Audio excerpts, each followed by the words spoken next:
बंदी छोड़ सतगुरु रामपाल जी परमेश्वर जी की जय हो।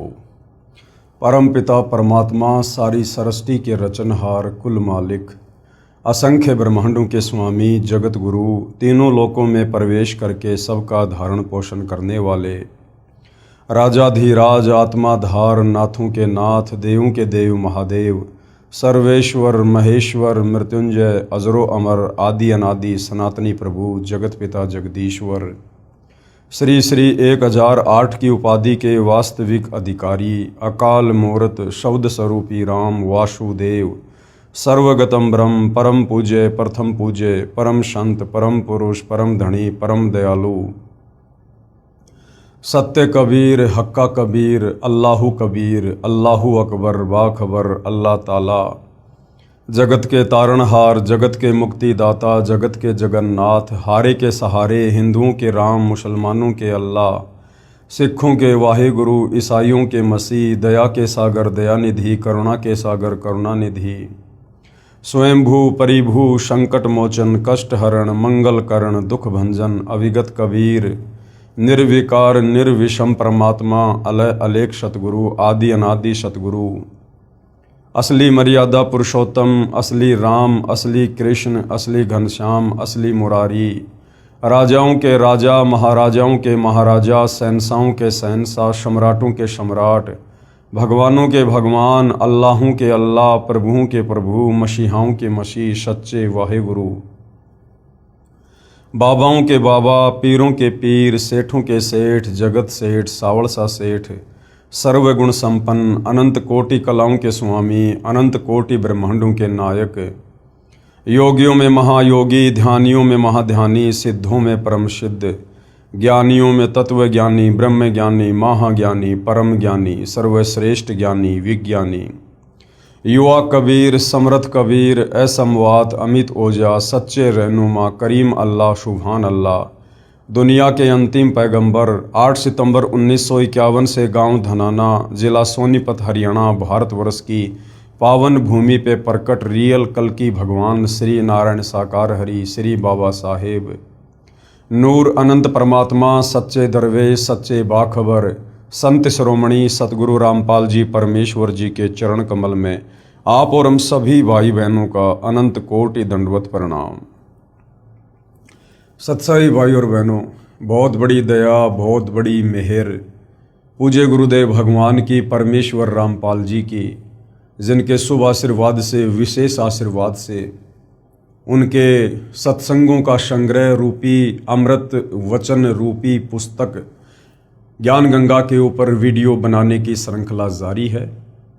इसी श्रृंखला में आज हमारा ये 24वें नंबर का वीडियो है और इस पवित्र पुस्तक के प्रत्येक वीडियो से हमें शास्त्र अनुकूल साधना और शत भक्ति मार्ग के विषय में वो सब कुछ जानने और समझने को उपलब्ध हो रहा है जो सदियों से हम नहीं जान पा रहे थे। हमारे नादान तत्व ज्ञानहीन धर्म गुरु हमें इन धर्म शास्त्रों का निष्कर्ष निकाल कर नहीं समझा पा रहे थे।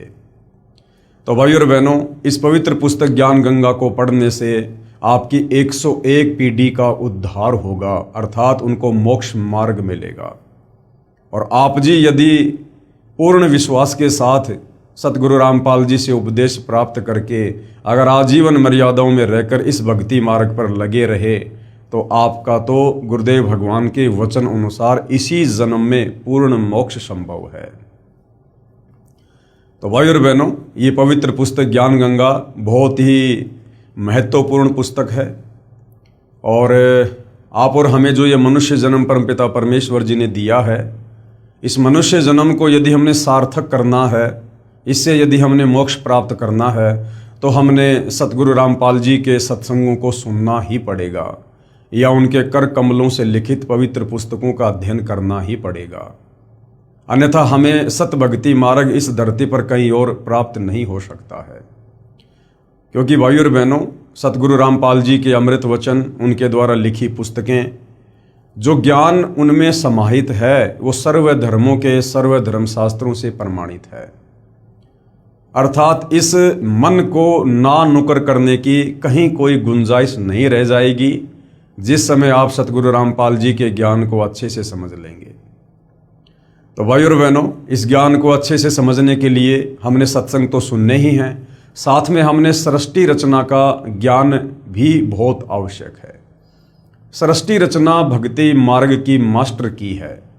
सृष्टि रचना को समझे बिना हम अध्यात्म को नहीं समझ पाएंगे, सतगुरु रामपाल जी के द्वारा दिए गए अमृत ज्ञान को भी नहीं समा पाएंगे अपने हृदय में, और ना अपने दिलो दिमाग में हम इस अमृत ज्ञान को शत ज्ञान के रूप में बैठा पाएंगे।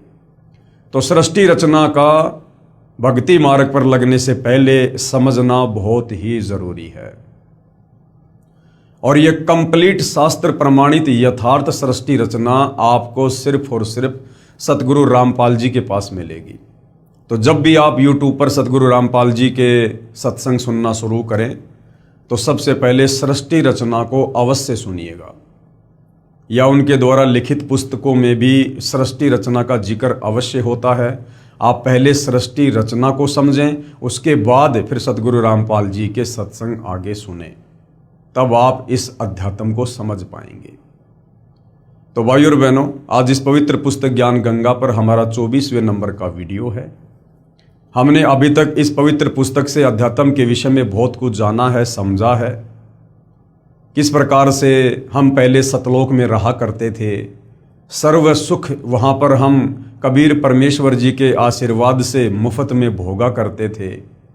फिर कैसे हम इस ज्योति निरंजन यानी काल के ऊपर आसक्त हुए और पतिव्रता धर्म से नीचे गिरे, और कबीर परमेश्वर जी ने हम सभी आत्माओं को इस काल के साथ यहाँ 21 ब्रह्मांडों में भेज दिया, और यहाँ आकर हम केवल अपना कर्म दंड ही भोग रहे हैं।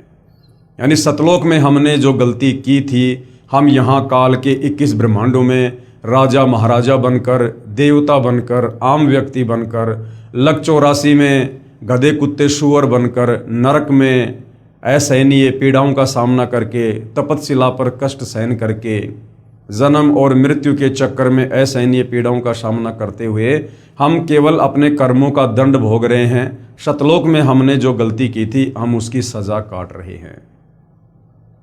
तो भाइयों और बहनों, अब वो समय आ गया है, यदि हम चाहें तो अपनी उस महानादानी के चलते जो सज़ा आज हम यहाँ पर भोग रहे हैं, हम इस सज़ा को कम करवा सकते हैं, क्योंकि आज स्वयं कबीर परमेश्वर जी सतलोक से चलकर सतगुरु रामपाल जी के नाम से धरती पर प्रकट हैं।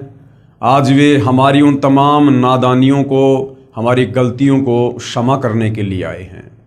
कहते हैं, जो मैं पूत कपूत हूँ बहुर पिता को लाज। बेटा बेटी चाहे कितनी बड़ी गलती क्यों ना कर दे, लेकिन माता पिता फिर भी उन्हें माफ़ कर देते हैं, अपने बच्चों की गलतियों को हृदय पर नहीं लेते हैं।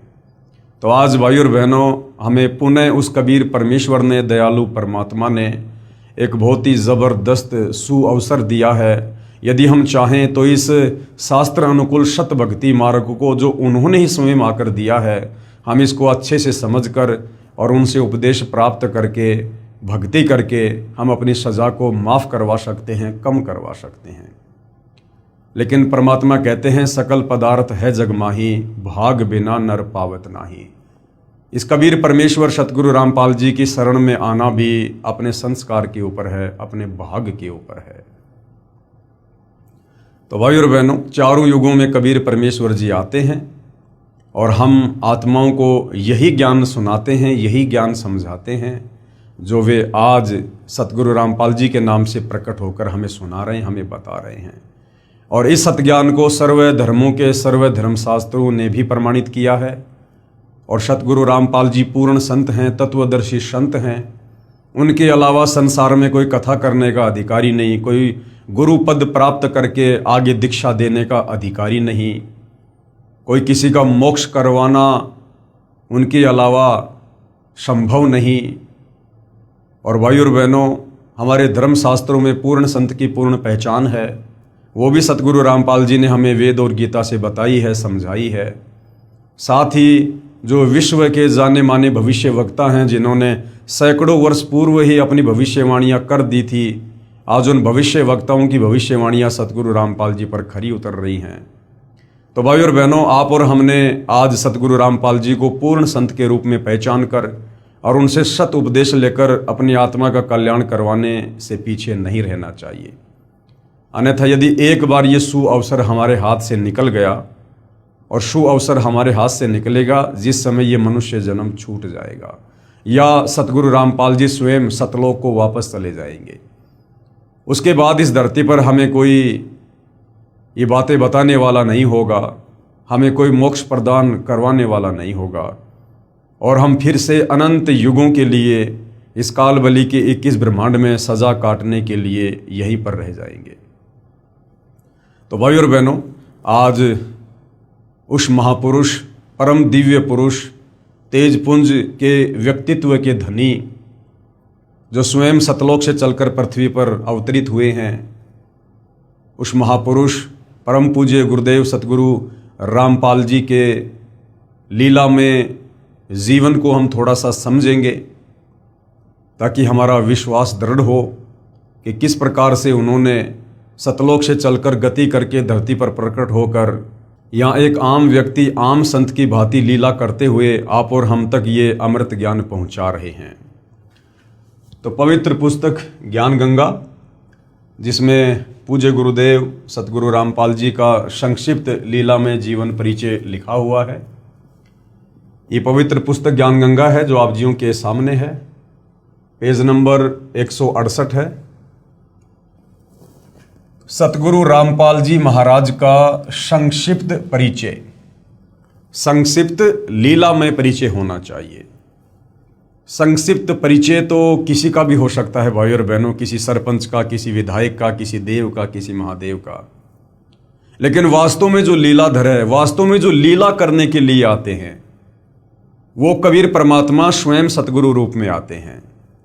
बाकी ये जितने भी देवी देवता हैं, ब्रह्मा विष्णु महेश हैं, ये अवतार रूप में आते हैं, राम रूप में, श्री कृष्ण रूप में, अन्य रूप में, तो हम इनके जीवन काल को लीला नहीं कह सकते, क्योंकि ये इस पृथ्वी पर कोई लीला करने के लिए नहीं आते हैं, ये केवल अपना कर्म दंड भोगने के लिए आते हैं।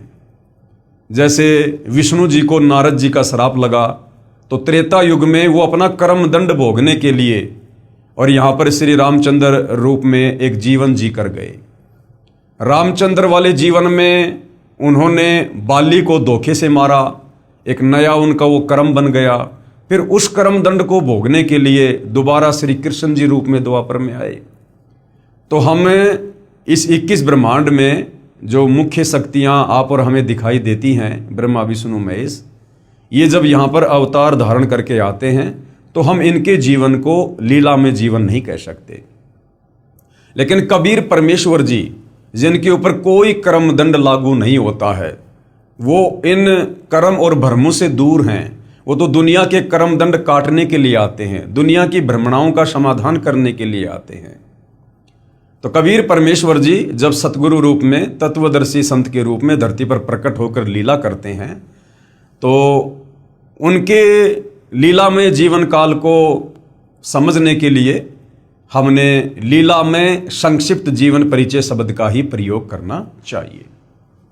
सतगुरु रामपाल जी महाराज का संक्षिप्त लीला में जीवन परिचय। सतगुरु रामपाल जी का प्राकाटे, हालांकि यहाँ पर लेखक के द्वारा जन्म शब्द का प्रयोग किया गया है, लेकिन अब सतगुरु रामपाल जी की वास्तविक परमात्मा वाली स्थिति से परिचित होने के बाद हम उनके नाम के आगे जन्म शब्द का प्रयोग नहीं कर सकते, क्योंकि उनका जन्म नहीं होता है। ये स्वयंभू परमात्मा हैं, ये परिभू हैं। कबीर मनीषी परिभू, शुक्रम अकायम असनावीरम, यजुर्वेद इसका प्रमाण है। और कबीर परमेश्वर जी भी अपनी वाणी में सतगुरु की परिभाषा के विषय में बताते हैं कि ना सतगुरु जननी जनय और जाके माना बाप, पिंड ब्रह्मंड से रहित है ना वहाँ तीनों ताप। जो वास्तव में सतगुरु होगा, सतगुरु कहलाने का अधिकारी होगा, वो कभी भी माँ के गर्भ से जन्म लेकर नहीं आता है। ये बात और है कि कबीर परमेश्वर जी जब सतगुरु रूप में धरती पर प्रकट होते हैं तो हम जीवों की चरम दृष्टि को धोखा देते हुए लीला वो कुछ भी कर सकते हैं।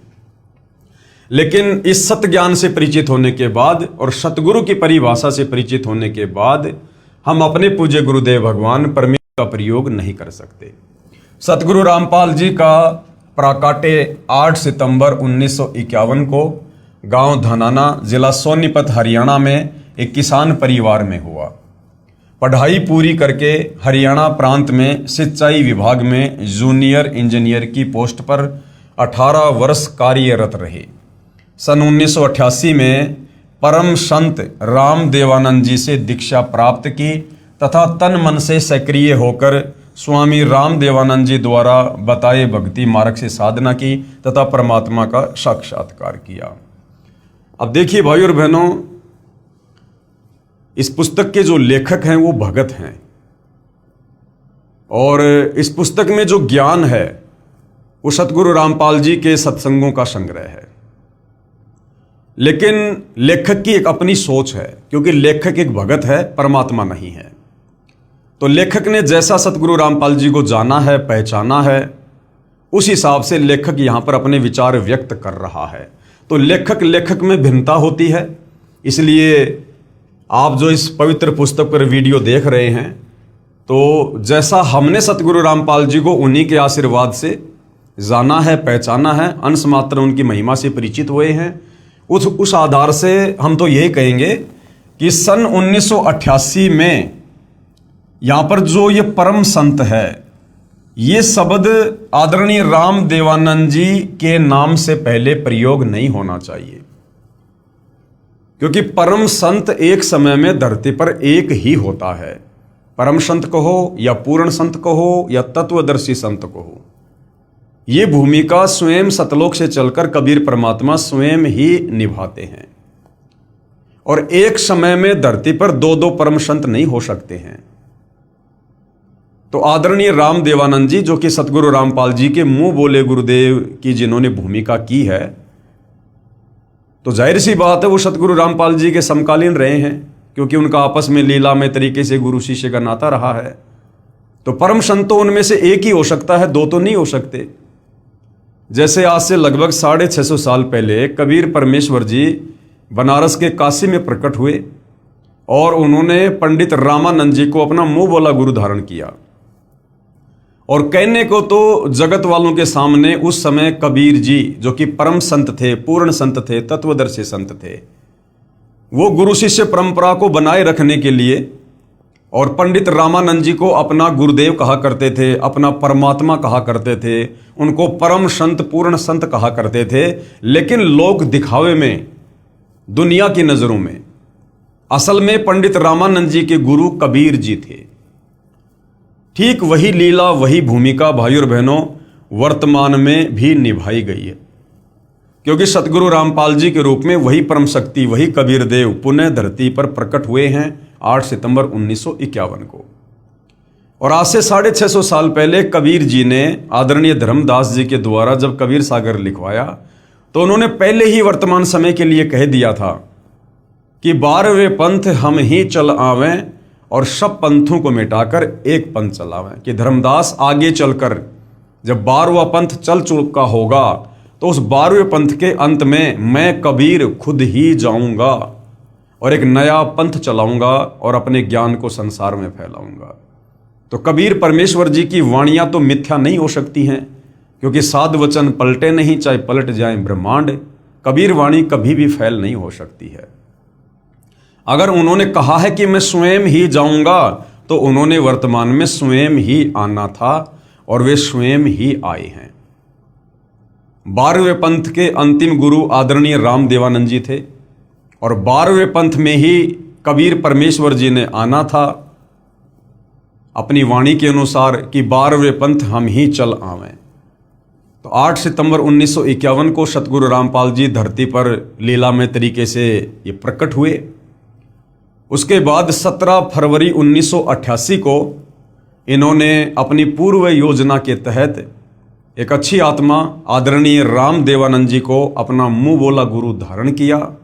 उनको सर्व बातों से, सर्व परिस्थितियों से उनको परिचित करवा दिया गया था कि आप केवल लोक दिखावे में मेरे गुरु बने रहिए, बाकी असल में आदरणीय राम देवानंद जी के गुरु सतगुरु रामपाल जी थे। लेकिन गुरु शिष्य परंपरा को बनाए रखने के लिए उन्होंने जो लीला आज से 650 साल पहले की, वही लीला वर्तमान में भी की। और सतगुरु रामपाल जी ने, जो कि स्वयं कबीर परमेश्वर हैं, इन्होंने गुरु शिष्य परंपरा को निभाने के लिए आदरणीय राम देवानंद जी को अपना मुंह बोला गुरु धारण किया।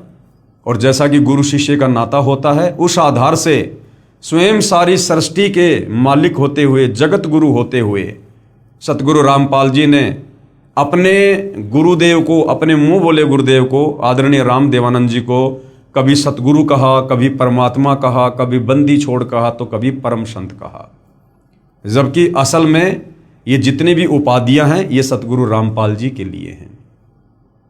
और फिर सन 1994 में सतगुरु रामपाल जी ने अपनी उस वाणी के अनुसार कि 12वें पंथ हम ही चल आवें, सब पंथों को मिटाकर एक पंथ चलावें, तो सन 1994 में उन्होंने एक अपना नया 13वां यथार्थ कबीर पंथ चलाया, जो आज पूरे विश्व में वे अपने सत ज्ञान को फैला रहे हैं। तो यहाँ पर जो ये परम संत शब्द है, ये एक भगत की भूमिका में सतगुरु रामपाल जी ने अपने गुरुदेव को, अपने मुंह बोले गुरुदेव को, आप और हमें गुरु शिष्य के बीच का जो रिश्ता है, जो मर्यादा है, जो श्रद्धा है, जो समर्पण भाव है, उसको समझाते हुए, स्वयं जगत गुरु होते हुए, परम संत होते हुए सतगुरु रामपाल जी ने अपने मुंह बोले गुरुदेव आदरणीय राम देवानंद जी के नाम से पहले परम संत का प्रयोग किया है। अन्यथा आदरणीय राम देवानंद जी परम संत नहीं थे, वो केवल एक संत थे, यानी एक भगत थे, बस इससे ज्यादा कुछ नहीं थे। क्योंकि परमेश्वर तो सृष्टि में एक ही है, बाकी सब यहां पर जीव हैं। सन 1988 में आदरणीय राम देवानंद जी से दीक्षा प्राप्त की, यानी लोक दिखावे में दीक्षा प्राप्त की, तथा तन मन से सक्रिय होकर आदरणीय राम देवानंद जी द्वारा बताए भक्ति मार्ग से साधना की। अब यहां पर राम देवानंद जी के नाम से पहले स्वामी शब्द है। अब भाई और बहनों, वर्तमान का समय ये कलयुग की बिचली पीढ़ी है। आप और हमने बोलते समय, लिखते समय, पढ़ते समय, पढ़ाते समय हमने एक एक शब्द पर बहुत ज्यादा ध्यान देना होगा। यदि हम जरा भी इस पतिव्रता पद से नीचे गिर गए तो भाई और बहनों, आप हमारी बनी बनाई बात बिगड़ जाएगी। तो वर्तमान में हमारे लिए हमारे स्वामी, हमारे दाता, हमारे भगवान, हमारे पिता, हमारे गुरु जो भी हैं, ये सतगुरु रामपाल जी हैं। हम अन्य किसी जीव के नाम से पहले या बाद में ये दाता, स्वामी, परम संत, जगत गुरु, हम इस प्रकार के शब्दों का प्रयोग नहीं कर सकते हैं। सतगुरु रामपाल जी ने तो एक अच्छे और नेक शिष्य की लीलामय तरीके से भूमिका करते हुए इस प्रकार के शब्दों का प्रयोग अपने मुंह बोले गुरुदेव के लिए किया है, ताकि हम गुरु शिष्य के बीच के रिश्ते को समझें और हम भी अपने पूज्य गुरुदेव सतगुरु रामपाल जी को इसी प्रकार से उपमा दें।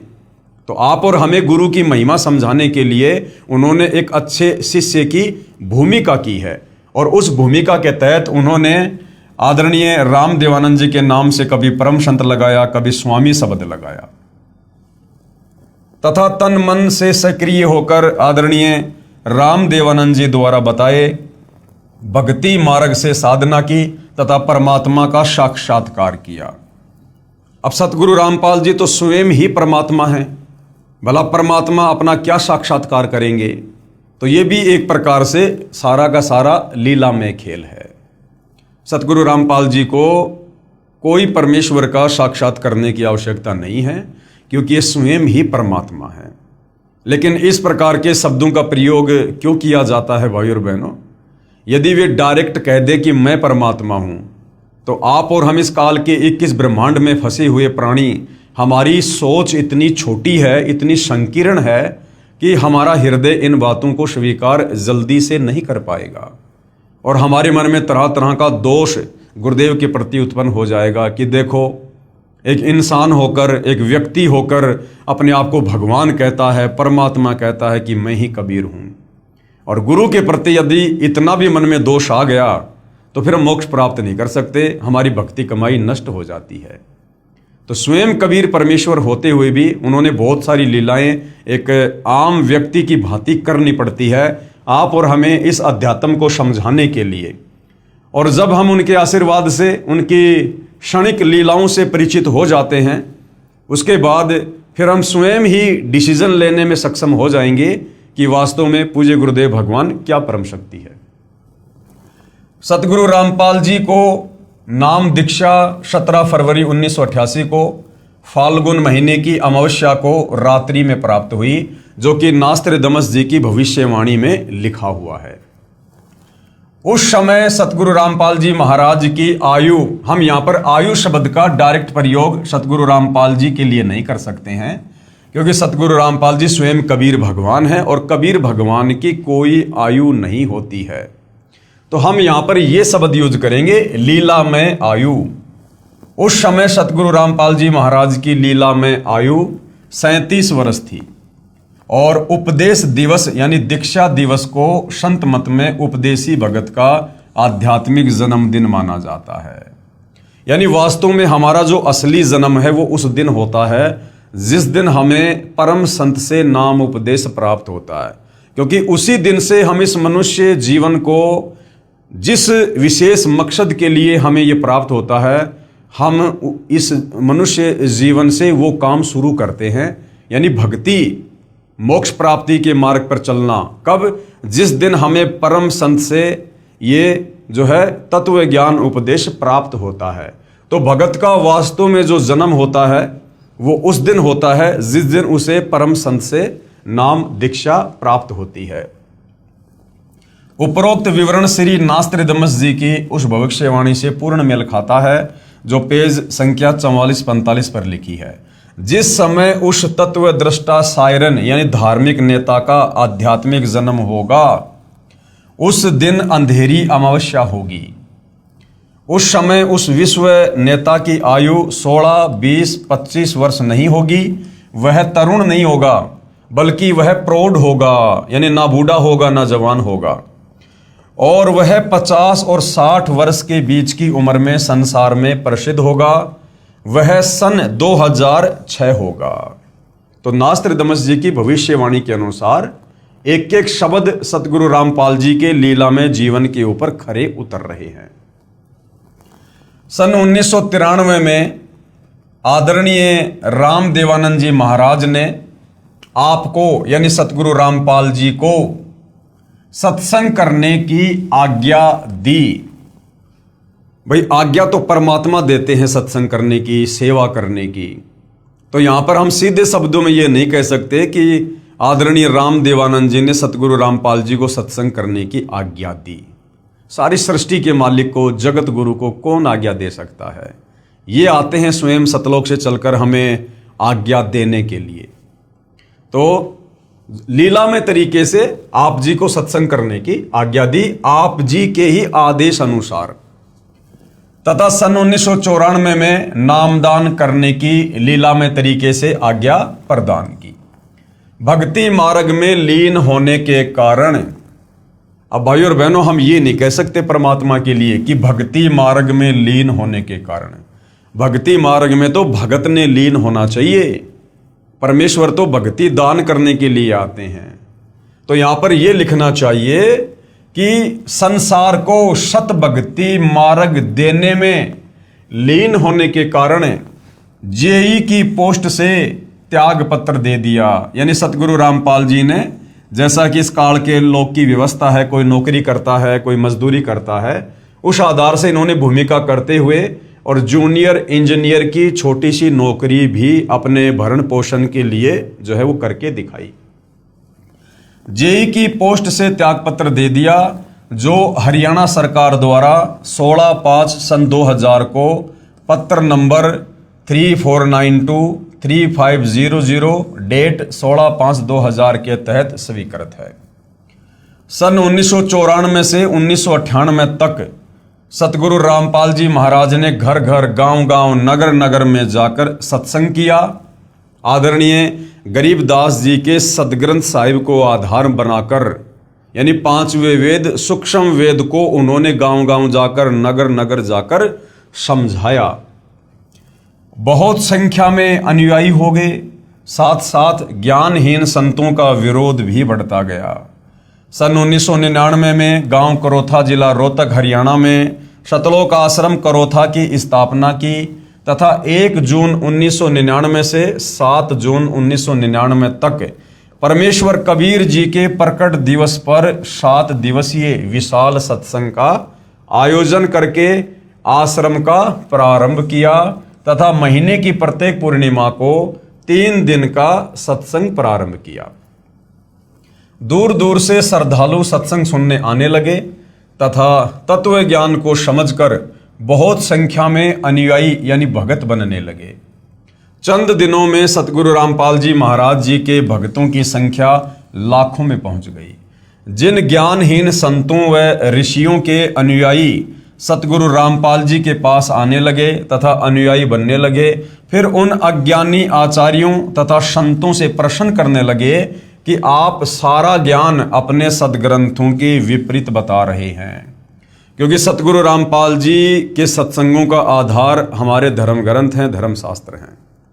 सतगुरु रामपाल जी ने प्रोजेक्टर पर, टीवी चैनलों पर, समाचार पत्रों में उंगलियां रख रख के आप और हमें समझाया, बताया कि पवित्र गीता जी क्या कह रही है, पवित्र चारों वेद भक्ति के विषय में क्या बता रहे हैं, महर्षि दयानंद जी की सत्यार्थ प्रकाश हमें क्या बता रही है, क्या समझा रही है, जबकि वेदों में परमेश्वर के विषय में क्या लिखा है, और स्वामी जी ने जो है इन चारों वेदों के विपरीत जो ज्ञान अपने सत्यार्थ प्रकाश में दिया है वो क्या कुछ कह रहा है। तो जब ये सत्य ज्ञान समाज में जाने लगा और बहुसंख्या में लोग उन नकली संतों को, आचार्यों को छोड़ छोड़कर सतगुरु रामपाल जी की शरण में अपनी आत्मा के कल्याण हेतु आने लगे, तो जाहिर सी बात है भाई और बहनों, उन संतों को, उन अज्ञानी धर्मगुरुओं को दर्द तो होगा ही, पीड़ा तो होगी ही, क्योंकि उनके धार्मिक धंधे पर चोट जो लग रही थी। यजुर्वेद अध्याय 8 मंत्र 13 में लिखा है कि पूर्ण परमात्मा अपने भगत के सारे अपराध यानी पाप नाश कर देता है। भाई परमात्मा यहाँ इस काल के 21 ब्रह्मांड में हमारे पाप कर्मों का नाश करने के लिए तो आते हैं, क्योंकि हम तो युगों युगों के पापी हैं, पाप कर्मों में सने हुए हैं। इस काल ने हमारे को कर्म बंधनों में बांध रखा है बुरी तरह से। कोई ठीक ठिकाने का दान धर्म या कोई सत्य साधना ये हमें नहीं करने देता, जिससे हमारे ये पुण्य नहीं बनते हैं। तो परमेश्वर सतलोक से चलकर हमारे पाप कर्मों का नाश करवाकर हमें स्वच्छ करके, स्वस्थ करके और हमें सतलोक ले जाने के लिए तो आते हैं। आपकी पुस्तक जो हमने खरीदी है उसमें लिखा है कि परमात्मा अपने भगत के पाप क्षमा नहीं कर सकता। यानी जो विशेषकर आर्य समाज से जुड़े लोग थे, जो महर्षि दयानंद जी के प्रवचनों से, उनकी पुस्तकों से काफ़ी प्रभावित थे और सत्यार्थ प्रकाश को जब वो पढ़ा करते थे, तो सत्यार्थ प्रकाश में दयानंद जी ने लिखा है कि परमात्मा अपने भगत के, भक्ति करने वाले साधक के पाप कर्मों का नाश नहीं करता है।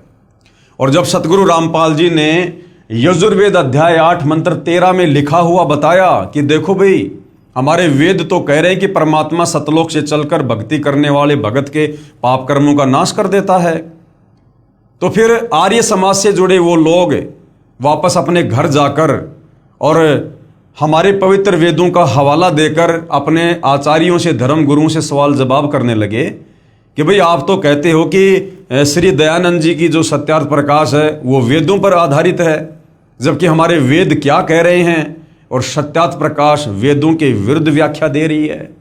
तो इस प्रकार से विरोधाभास बढ़ता गया। आपकी पुस्तक जो हमने खरीदी है यानी सत्यार्थ प्रकाश, उसमें लिखा है कि परमात्मा अपने भगत के पाप क्षमा नहीं कर सकता। आपकी पुस्तक सत्यार्थ प्रकाश समोल्लास 7 में लिखा है कि सूर्य पर पृथ्वी की तरह मनुष्य तथा अन्य प्राणी निवास करते हैं। इसी प्रकार पृथ्वी की तरह सर्व वहाँ पर पदार्थ हैं, बाग बगीचे हैं, नदी हैं, झरने हैं, आदि आदि। क्या ये संभव है? पवित्र यजुर्वेद अध्याय 5 मंत्र 1 में लिखा है कि परमात्मा सहशरीर है। अग्ने तनु असी विष्णवे तवा सोमस्य तनुरसी। इस मंत्र में 2 बार गवाही दी है कि परमेश्वर यानी परमात्मा सहशरीर है, साकार है।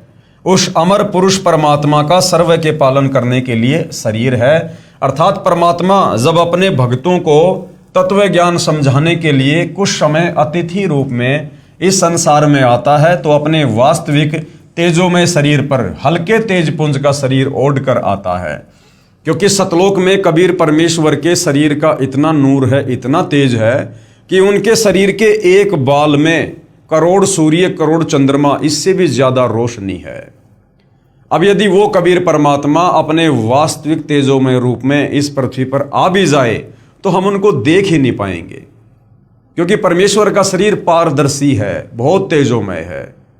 जिस प्रकार भाइयों और बहनों एक शीशा होता है, बहुत साफ सुथरा है, पारदर्शी है, और ये मक्खी मच्छर उसके टक्कर मारते हैं क्योंकि वो पारदर्शी है। इसी प्रकार कबीर परमेश्वर जी का जो ओरिजिनल जो तेजोमय शरीर है वो पारदर्शी है, नूरी है। अगर वो आ भी गए तो हम उनको देख नहीं पाएंगे। उसको वही साधक देख सकता है जिसकी दिव्य दृष्टि खुल जाती है, जिसको कबीर परमेश्वर जी दिव्य दृष्टि प्रदान कर देते हैं। अब जैसे भाइयों और बहनों, यहाँ पर भूत भी हैं, प्रेत भी हैं, पिशाच भी हैं, घूमते रहते हैं, अपनी योनि भोग रहे हैं, लेकिन वो सूक्ष्म शरीर में होते हैं, और सूक्ष्म शरीर में होने के चलते हम उनको अपनी इस चरम दृष्टि से देख नहीं सकते। हमारे आसपास बहुसंख्या में भूत पिशाच घूमते रहते हैं दिन रात, लेकिन हम अपनी चरम दृष्टि से उनके सूक्ष्म शरीर को देख नहीं सकते हैं। तो सोचिए, जब हम एक भूत पिशाच के शरीर को नहीं देख सकते तो कबीर परमेश्वर जी के शरीर की हम क्या व्याख्या करें? वे तो नूरी हैं, तेजोमय हैं। तो इस प्रकार से वेदों में लिखा है कि कबीर परमेश्वर का जो शरीर है वो मानव सदृश है, वो साकार हैं, दिखाई देते हैं, लेकिन वो भक्ति विधि अलग है, जिस भक्ति विधि से हम उनको देख सकते हैं, हम उनके दर्शन कर सकते हैं। और महर्षि दयानंद जी ने अपनी सत्यार्थ प्रकाश में लिखा है कि परमात्मा निराकार है, परमात्मा का साक्षात्कार नहीं किया जा सकता। तो कबीर परमेश्वर जब सतलोक से यहां पर आते हैं तो अपने तेज पुंज वाले शरीर को अपनी शक्ति से हल्का करके, अपने नूर को, अपनी चमक को, अपनी तेज को हल्का करके, और यहां पर एक आम व्यक्ति की भांति यहां पर लीला करते हैं, ताकि हम उनको देख सकें, उनसे बात कर सकें, और हम उनके तत्व ज्ञान को समझकर अपनी आत्मा का कल्याण करवा सकें। भक्तों को तत्व ज्ञान समझाने के लिए कुछ समय अतिथि रूप में इस संसार में आता है, तो अपने वास्तविक तेजोमय शरीर पर हल्के तेज पुंज का शरीर ओढ़ कर आता है। इसलिए उपरोक्त मंत्र में 2 बार प्रमाण दिया है। इस तरह के तर्क से निरुत्तर होकर अपने अज्ञान का पर्दाफाश होने के डर से उन अज्ञानी संतों, महंतों व आचार्यों ने सतलोक आश्रम करोथा के आसपास के गांव में सतगुरु रामपाल जी महाराज को बदनाम करने के लिए दुष्प्रचार करना प्रारंभ कर दिया तथा 12/7/2006 को सतगुरु रामपाल जी को जान से मारने तथा आश्रम को नष्ट करने के लिए आप तथा अपने अनुयायियों से सतलोक आश्रम पर आक्रमण करवाया। पुलिस ने रोकने की कोशिश की, जिस कारण से कुछ उपद्रवकारी चोटिल हो गए। सरकार ने सतलोक आश्रम को अपने अधीन कर लिया तथा सतगुरु रामपाल जी महाराज व कुछ अनुयायियों पर झूठा केस बनाकर जेल में डाल दिया। इस प्रकार 2006 में सतगुरु रामपाल जी महाराज विख्यात हुए। यानी नास्त्रदमस जी की भविष्यवाणी के अनुसार कि वो शायरन, वो धार्मिक नेता सन 2006 के आते आते वो जो है विख्यात होगा। तो बरवाला कांड जब हुआ था तो सतगुरु रामपाल जी विशेषकर हरियाणा और भारतवर्ष में जो है काफ़ी जो है विख्यात हुए। भले ही अनजानों ने झूठे आरोप लगाकर संत को प्रसिद्ध किया, परंतु संत निर्दोष है। प्रिय पाठकों, नास्त्रदमस की भविष्यवाणी को पढ़कर सोचेंगे कि सतगुरु रामपाल जी को इतना बदनाम कर दिया है, कैसे संभव होगा कि विश्व को ज्ञान प्रचार करेगा। उनसे प्रार्थना है कि परमात्मा पल में परिस्थिति बदल सकता है। साहिब से सब होत है, बंदे से कुछ नहीं, वो राई से पर्वत करे और फिर पर्वत से राई। परमात्मा पल भर में कुछ भी कर सकते हैं। साहिब से सब होत है, बंदे से कुछ नहीं, वो राई से पर्वत करे, पर्वत से फिर राई। यानी परिस्थितियों को वो कैसे भी और किसी प्रकार से तब्दील कर सकते हैं, ये उनके सामर्थ्य में है। परमेश्वर कबीर जी अपने बच्चों के उद्धार के लिए शीघ्र ही समाज को तत्व ज्ञान द्वारा वास्तविकता से परिचित करवाएंगे, अर्थात अब करवा दिया है। पूरा विश्व सतगुरु रामपाल जी महाराज के ज्ञान का लोहा मानेगा। सतगुरु रामपाल जी महाराज सन 2003 से अखबारों व टीवी चैनलों के माध्यम से सत्य ज्ञान का प्रचार कर अन्य धर्मगुरुओं से कह रहे हैं कि आपका ज्ञान शास्त्र विरुद्ध, अर्थात आप भगत समाज को शास्त्र रहित पूजा करवा रहे हैं और दोषी बन रहे हैं। यदि मैं गलत कह रहा हूं तो इसका जवाब दो। आज तक किसी भी संत ने जवाब देने की हिम्मत नहीं की, क्योंकि उन संतों के पास में शास्त्र अनुकूल साधना नहीं है, उनके पास में तत्व ज्ञान का अभाव है, वो सृष्टि रचना से अपरिचित हैं, जिस कारण से वो सत्य का सामना करने में सक्षम नहीं है, भले वो कितने बड़े आचार्य या शंकराचार्य के पदों पर क्यों ना विराजमान है। सतगुरु रामपाल जी महाराज को ईस्वी सन यानी 2001 में अक्टूबर महीने के प्रथम बृहस्पतिवार को अचानक प्रेरणा हुई कि सर्व धर्मों के सदग्रंथों का गहराई से अध्ययन कर इस आधार पर सर्वप्रथम पवित्र श्री मद भगवत गीता जी का अध्ययन किया। अब देखो भाइयों और बहनों, बार बार कहना पड़ता है कि सतगुरु रामपाल जी कोई आम व्यक्ति, कोई आम संत नहीं है, ये लीला अवश्य कर रहे हैं। ये स्वयं कबीर देव हैं, सारी सृष्टि के मालिक हैं। और सतगुरु रामपाल जी को, जो कि सर्वज्ञ हैं, जगत गुरु हैं, इनको किसी भी धर्म ग्रंथ का अध्ययन करने की कोई आवश्यकता नहीं है। सर्व ज्ञान इनके अंदर समाहित है। और सतगुरु रामपाल जी को प्रेरणा नहीं होती है, भगवान दूसरों को प्रेरणा किया करते हैं, भगवान को प्रेरणा नहीं हुआ करती है। भगवान किसी प्रेरणा के आधार से नहीं चला करते हैं, क्योंकि सतगुरु रामपाल जी आप और हमारी तरह कोई जीव नहीं है, ये स्वयं परमात्मा है। सन 2001 में अक्टूबर महीने के प्रथम बृहस्पतिवार को अपनी पूर्व निर्धारित योजना के अनुसार सतगुरु रामपाल जी ने सर्व धर्मों के सदग्रंथों का भगत समाज के सामने खुलासा करना शुरू किया, ना कि सर्व धर्मों के सदग्रंथों का गहराई से अध्ययन किया, क्योंकि परमेश्वर को किसी भी सदग्रंथ के अध्ययन करने की आवश्यकता नहीं पड़ती है। अगर कोई सदग्रंथों का अध्ययन करके आगे ज्ञान देगा तो फिर हम उसको सतगुरु नहीं कह सकते, हम उसको जगत गुरु नहीं कह सकते हैं, क्योंकि कोई भी व्यक्ति पूरे विश्व के सदग्रंथों का अध्ययन करके ज्ञान प्राप्त नहीं कर सकता, समाज को ज्ञान नहीं दे सकता। इंसान की एक कैपेसिटी है, एक औकात, एक सीमा है। जिस प्रकार एक कुएं का जल होता है और जिस प्रकार एक समुद्र का जल होता है, तो कुआं समझो एक जीव, एक व्यक्ति, वो व्यक्ति अपने जल से, जिस प्रकार वो कुआं अपने जल से कितने लोगों की आवश्यकता पूरी कर सकता है, और समुद्र का जल अथाह होता है, अथाह असीमित। तो सतगुरु रामपाल जी ने किन्हीं सदग्रंथों का अध्ययन करने की आवश्यकता नहीं पड़ती है।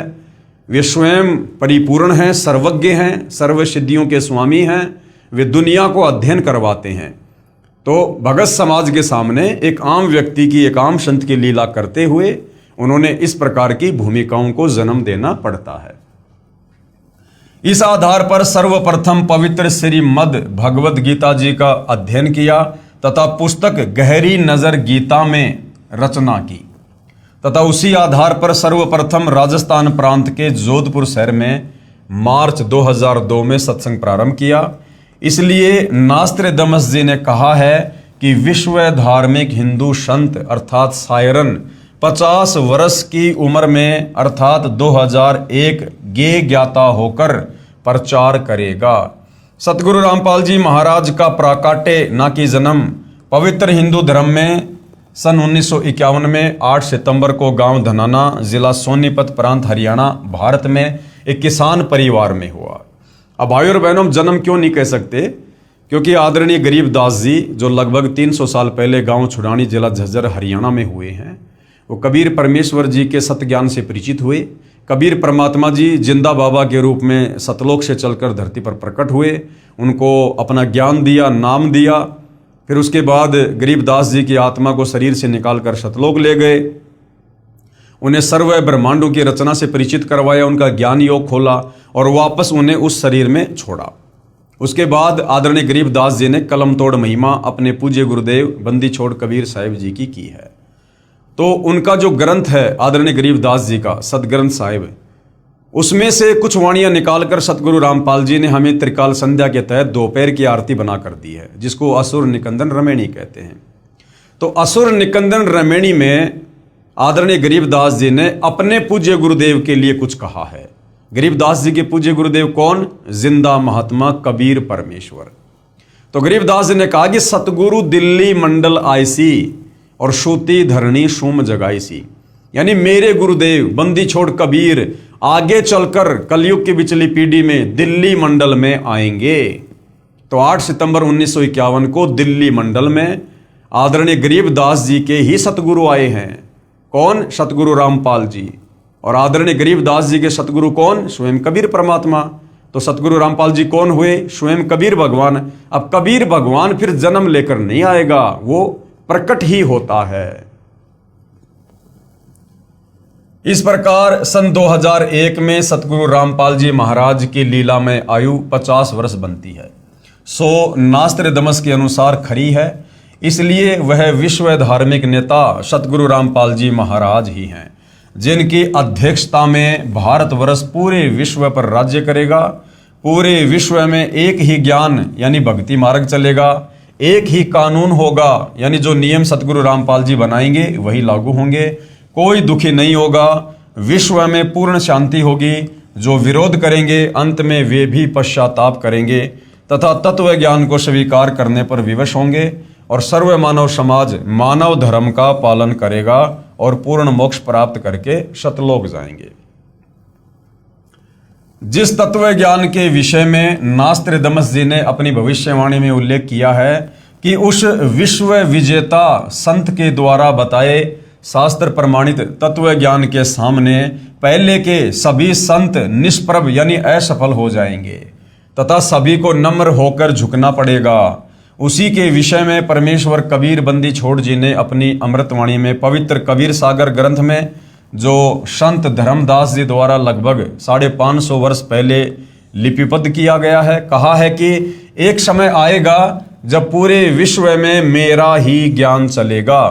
650 साल पहले कबीर परमेश्वर ने धर्मदास जी को कह दिया था कि पूरे विश्व में धर्मदास मेरा ही ज्ञान चलेगा, घर घर में मेरी ही पूजा होगी, पूरा विश्व शांति पूर्वक भक्ति करेगा, आपस में विशेष प्रेम होगा, सतयुग जैसा समय यानी स्वर्णम युग होगा। परमेश्वर कबीर बंदी छोड़ द्वारा बताए ज्ञान को सतगुरु रामपाल जी महाराज ने समझा है, जबकि भाई और बहनों सतगुरु रामपाल जी स्वयं कबीर भगवान हैं, कबीर परमात्मा हैं। इन्होंने किसी के ज्ञान को समझने की आवश्यकता नहीं है और ना इनसे ऊपर कोई ज्ञान देने वाला सृष्टि में है। लेकिन यहाँ पर वही बात है, गुरु शिष्य परंपरा का निर्वाह करते हुए आप और हम एक अच्छे भगत की भूमिका निभाकर वो दिखा रहे हैं, ताकि हम भी अपने पूज्य गुरुदेव सतगुरु रामपाल जी से उपदेश प्राप्त करके उनके दिखाए मार्ग अनुसार एक नेक सच्चे और अच्छे भगत की भूमिका कर सकें। इसी ज्ञान के विषय में कबीर साहिब जी ने अपनी वाणी में कहा है कि कबीर और ज्ञान सब ज्ञानड़ी और कबीर ज्ञान सो ज्ञान, और जैसे गोला तोप का करता चले मैदान। और ज्ञान सब ज्ञानड़ी, बाकी जितने भी धर्मगुरु हैं, आचार्य शंकराचार्य हैं, उनका जो ज्ञान है वो बहुत ही क्षणिक है, वो क्षेत्रीय ज्ञान है, बहुत सीमित है, आत्म कल्याण वाला भी नहीं है, उनको आत्म ज्ञान भी नहीं है, परमात्म ज्ञान तो बहुत दूर की बात है। और कबीर परमेश्वर जी का जो ज्ञान है वो वास्तविक तत्व ज्ञान है, सर्वोपरि है। कबीर और ज्ञान सब ज्ञानड़ी, कबीर ज्ञान सो ज्ञान, जैसे गोला तोप का करता चले मैदान। जिस प्रकार लड़ाई के मैदान में तोप छोड़ दी जाती थी तो जहां तक वो तोप का गोला जाता था मैदान को बिल्कुल सफाचट करता हुआ जाता था, जो भी उसके सामने आ जाता था। तो कबीर परमेश्वर जी का तत्व ज्ञान तोप के गोले की तरह है, इसके सामने इन नकली धर्म गुरुओं का ये छोटा मोटा अज्ञान टिक नहीं पाएगा। भावार्थ है कि यह तत्व ज्ञान इतना प्रबल है कि इसके समक्ष अन्य संतों व ऋषियों का ज्ञान टिक नहीं पाएगा। जैसे तोप यंत्र का गोला जहां भी गिरता है वहां पर सर्व किलों तक को ढहाकर साफ मैदान बना देता है। यही प्रमाण संत गरीबदास जी छुडानी जिला झज्जर हरियाणा वाले ने दिया है कि सतगुरु यानी तत्वदर्शी संत परमेश्वर कबीर बंदी छोड़कर भेजा हुआ दिल्ली मंडल में आएगा। अब भाई और बहनों, इस विषय को बहुत ही ध्यानपूर्वक समझने की आवश्यकता है। देखो, यदि हमने वर्तमान कलयुग की बिचली पीढ़ी में, इस भक्ति युग में, अगर अपने पूज्य गुरुदेव सतगुरु रामपाल जी को यदि हमने एक मात्र संत की परिभाषा में ले लिया, या किसी कबीर भगवान के द्वारा भेजा गया कोई अवतार मान लिया, या कबीर जी के द्वारा भेजा गया कोई संदेशवाहक, या उनका दास, या उनके दरबार का कोई नौकर, या सतलोक से भेजी गई कोई आत्मा यदि हमने मान लिया, तो हम भाई और बहनों इनकी शरण में आकर बहुत संघर्ष करके, बहुत भक्ति करके, दान पुण्य करके भी हम यहाँ से मुक्ति प्राप्त नहीं कर पाएंगे। क्योंकि गुरु को परमेश्वर के अलावा, परमात्मा के अलावा यदि हमने अन्य किसी भी परिभाषा में रखा और हम भक्ति भी करते रहे, यानी हम उनको मानुष मानते रहे और भगवान उनके अलावा किसी और को मानते रहे, तो हम यहाँ से मुक्त नहीं हो सकते। ये हमारी बहुत बड़ी कमजोरी हो जाएगी। हमने गुरु को जानना है, पहचानना है, उनसे प्रार्थना कर करके, उनके आगे दंडवत करके, रो रो के, ज्ञान योग की भीख मांग मांग के, तब परमेश्वर दया करेंगे।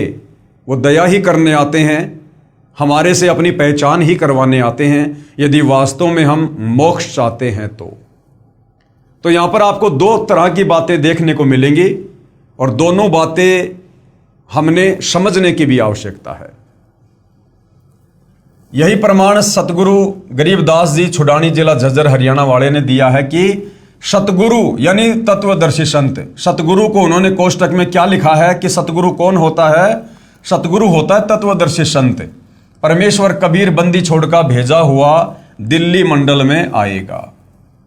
जबकि गरीबदास जी ने ऐसा नहीं लिखा कि कबीर परमेश्वर जी का भेजा हुआ दिल्ली मंडल में आएगा, क्योंकि गरीबदास जी फिर आगे खुद ही सिद्ध कर देते हैं कि भैया वो तो खुद ही है जो भी कुछ है। तो गरीबदास जी की ये वाणी है जो असुर निकंदन रमेणी में है। गरीब सतगुरु दिल्ली मंडल आईसी और सूती धरणी सूम जगाईसी। आदरणीय गरीबदास जी ने साफ साफ लिखा है कि सतगुरु दिल्ली मंडल आईसी, कि मेरे सतगुरु जिंदा बाबा कबीर साहिब आगे चलकर दिल्ली मंडल में आएंगे। यहां पर यह नहीं लिखा कि मेरे सतगुरु कबीर जी सतलोक से किसी आत्मा को आगे चलकर सतगुरु रामपाल जी के रूप में 8 सितंबर 1951 को दिल्ली मंडल में भेजेंगे। गरीबदास जी ने जो क्लियर करना था, जो स्पष्ट करना था, वो कर दिया। सतगुरु दिल्ली मंडल आईसी। अब गरीबदास जी के सतगुरु हैं कबीर जी, और गरीबदास जी कह रहे हैं कि मेरे सतगुरु कबीर जी आगे चलकर दिल्ली मंडल में आएंगे। और दिल्ली मंडल में भाई और बहनों कौन आए हैं? सतगुरु रामपाल जी आए हैं। क्योंकि फिर वो क्या करेंगे? सूती धरणी सूम जगाईसी। सूती धरणी यानी जिस धरती ने भगत पैदा करने छोड़ दिए, जिस धरती पर कंजूस लोग पैदा हो चुके हैं दिल्ली मंडल में, सतगुरु आकर उनको भक्ति देकर, तत्व ज्ञान देकर जगाएगा, फिर से भक्ति पर लगाएगा, उनको दान धर्म जो है करना सिखाएगा, उनको दानी बनाएगा।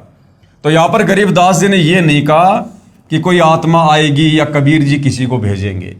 साफ साफ लिखा है सतगुरु दिल्ली मंडल आईसी और सूती धरणी सूम जगाईसी। परमात्मा की भक्ति बिना कंजूस हो गए व्यक्तियों को जगाएगा। गांव धनाना जिला सोनीपत पहले दिल्ली शासित क्षेत्र में पड़ता था, इसलिए संत गरीबदास जी महाराज ने कहा है कि सतगुरु यानी वास्तविक ज्ञान जानने वाला संत, और वास्तविक ज्ञान जानने वाला संत सतगुरु धरती पर केवल कबीर परमात्मा ही हो सकते हैं, दूसरे नहीं। इसलिए संत गरीबदास जी महाराज ने कहा है कि सतगुरु यानी वास्तविक ज्ञान जानने वाला संत अर्थात तत्वदृष्टा संत दिल्ली मंडल में आएगा। अब तत्वदृष्टा संत यदि दिल्ली मंडल में आएगा तो तत्वदृष्टा संत तो स्वयं कबीर भगवान ही होते हैं, दूसरा और कोई नहीं होता। अब आगे क्या लिखा भाई और बहनों, हमने इस वाणी को समझने की आवश्यकता है। साहेब कबीर तकत खवासा और दिल्ली मंडल लीजे वासा। भावार्थ है कि परमेश्वर कबीर बंदी छोड़ के तकत यानी दरबार का खास नौकर अर्थात परमेश्वर का नुमाइंदा प्रतिनिधि दिल्ली मंडल में वास करेगा, अर्थात वहां उत्पन्न होगा। अब भाई और बहनों, ये बहुत ही अध्यात्म की गहराई वाली बातें हैं। जब कबीर परमात्मा धरती पर आते हैं तो कुछ आत्माओं पर मालिक विशेष रहम करते हैं, रजा करते हैं, मेहर करते हैं। जो उन्हीं की तरह उनके सत्ज्ञान का आगे प्रचार करते हैं। तो यहां पर उन आत्माओं के विषय में ये जो वाणी है ये लिखी हुई है, ना कि ये कबीर परमात्मा जी के विषय में लिखी हुई है। क्योंकि गरीबदास जी अपने कबीर भगवान की समर्थता से भली भांति परिचित हैं और इसीलिए उन्होंने साफ साफ कह दिया यहां पर कि सतगुरु दिल्ली मंडल आई सी, सूती धरनी सोम जगाई सी। आदरणीय गरीबदास जी जो स्वयं अपनी आंखों से सतलोक देख चुके थे, परमात्मा की समर्थता और महिमा से परिचित हो चुके थे, वो कभी भी ये नहीं कह सकते कि वो कबीर परमात्मा उत्पन्न होगा या वो जन्म लेगा। आदरणीय गरीबदास जी को भली भांति पता है सृष्टि रचना का कि सतलोक से परमात्मा किसी भी आत्मा को या अपने किसी भी नौकर को यहां धरती पर तत्व ज्ञान प्रचार के लिए नहीं भेजते हैं। क्योंकि सृष्टि रचना में आप और हमें पता चल चुका है कि सतलोक में सृष्टि रचना की शुरुआत से पहले ही हम जीव आत्माओं को अपनी औकात याद दिलाने के लिए कबीर परमेश्वर ने सर्वप्रथम अपने 12वें नंबर के पुत्र अचिंत से कहा था कि बेटा मैं तुम्हें शब्द शक्ति प्रदान करता हूं, तुम सतलोक में कुछ रचना करो। वो अचिंत परमात्मा से शब्द शक्ति प्राप्त करके, शक्ति प्राप्त करके वो सतलोक में सृष्टि की रचना भी नहीं कर पाया। तो सोचो भाई और बहनों, फिर अन्य आत्माओं की क्या औकात, क्या बिशात जो सतलोक से और इस काल लोक में युगों युगों से अज्ञानता की गहरी निंद्रा में सोई पड़ी आप और हम आत्माओं को जगाकर वापस सतलोक ले जाएंगे। तो भाई और बहनों, यहां पर दो बातें हैं। यहां पर कबीर परमेश्वर कुछ आत्माओं पर विशेष दया करते हैं, मेहर करते हैं, अपने अध्यात्म को समझाते हैं। और दूसरा फिर कबीर परमेश्वर ने इसी वाणी में आगे बोल रखा है कि सतगुरु दिल्ली मंडल आईसी, सूती धरनी सूम जगाईसी, और काग भूषण छत्तर के आगे गंधर्व करत चलत है रागे। तो काग भूषण जैसी जो पुण्यात्मा हैं वो भी जब सतगुरु दिल्ली मंडल में आते हैं तो उसके बाद परमेश्वर उस काग भूषण वाली आत्मा को भी जो है यहाँ पर उत्पन्न करते हैं और वो आत्मा फिर आगे चलकर सतगुरु के मिशन में सहयोगी बनती है। तो यहाँ पर आत्मा के लिए इस प्रकार के शब्दों का प्रयोग होता है, उत्पन्न होगा। और रही बात भाई और बहनों, क्योंकि महापुरुष ने कोई वाणी लिखी है तो बहुत सोच समझ के लिखी होती है। तो गरीबदास जी जो वाणी यहां पर लिख रहे हैं कि साहिब कबीर तकत खवासा और दिल्ली मंडल लीजे वासा, यानी सतगुरु परमेश्वर कबीर जी के दरबार का खास नौकर अर्थात परमेश्वर का नुमाइंदा प्रतिनिधि दिल्ली मंडल में वास करेगा, अर्थात वहां उत्पन्न होगा। तो भाई और बहनों, अपने खास नौकर की भूमिका भी कबीर परमात्मा खुद ही करते हैं। जैसे आप और हमें पता होगा, जब इब्राहिम सुल्तान के पास कबीर परमात्मा गए तो तीसरी बार जब वो गए तो बांदी का रूप बनाकर गए। तीसरा रूप उन्होंने बांदी का, बांदी यानी नौकर, खवास। वाणी आती है तीजा रूप खवास का धारा, तीजा रूप खवास का धारा, वहां फूलों सेज बिछाना, भाई शब्द शब्द बखाना। तीजा रूप खवास का धारा, खवास यानी नौकर। तो कबीर परमात्मा ने खुद ही बांदी का यानी खवास का, नौकर का रूप धारण किया इब्राहिम को ज्ञान समझाने के लिए। तो साहिब कबीर खवासा, तो अपने खवासा यानी नौकर की भूमिका भी परमात्मा खुद ही निभाते हैं। साहिब कबीर तकत खवासा, दिल्ली मंडल लीजे वासा। भावार्थ है कि परमेश्वर कबीर बंदी छोड़ के तकत यानी दरबार का खास नौकर अर्थात परमेश्वर का नुमाइंदा प्रतिनिधि दिल्ली मंडल में वास करेगा, अर्थात वहां उत्पन्न होगा। प्रथम अपने हिंदू बंधुओं को तत्व ज्ञान से परिचित करवाएगा। बुद्धिमान हिंदू ऐसे जागेंगे जैसे कोई हड़बड़ा कर जागता है, अर्थात उस संत के द्वारा बताए तत्व ज्ञान को समझकर अविलंब उसकी शरण ग्रहण करेंगे। फिर पूरा विश्व उस तत्वदर्शी हिंदू संत के ज्ञान को स्वीकार करेगा। यह भविष्यवाणी श्री नास्त्रदमस जी ने भी की है।